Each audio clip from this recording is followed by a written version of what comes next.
Sa pagdiriwang ng 118th Charter Anniversary ng Civil Government ng Capiz, bida ngayon ang iba't ibang produktong ipinagmamalaki ng lalawigan.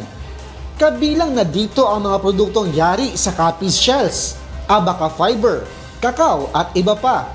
Isa naman sa mga highlight ng selebrasyon, ang food trip sa Capiz, kung saan tampok ang sangkatutak at nakakatakam na mga seafood katulad ng sugpo, alimango, talaba, alimasag at pusit. Kung may high blood ka naman, mayroon ding inihaw na isda at mga prutas. Ipinagmamalaki naman ng mga Capizenyo ang kanilang mga seafood products dahil sa kalidad at lasa nito.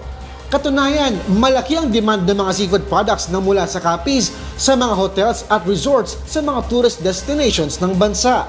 Ang among mga producer, they are all happy because kinaagawan. That's why kung kaisa hindi natin makontrol ang price because nag-aagaw ang Boracay, nag-aagaw ang Metro Manila, especially crabs, prawns, talaba, sa Capiz, mayara nga quality nga manami. Ayon pa sa gobernador, nakapag-export na rin ng lalawigan ng mga seafood products sa Hong Kong at ilang bahagi ng Europe.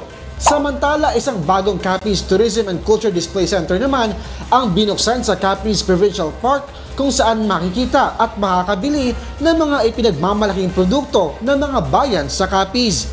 Ang Capiz Tahan Festival ay isang taunang selebrasyon sa Capiz na naglalayong maipromote ang mga produkto ng Capiz at maisulong ang turismo at ekonomiya sa lalawigan. Vincent Arboleda, UNTV News and Rescue, Capiz.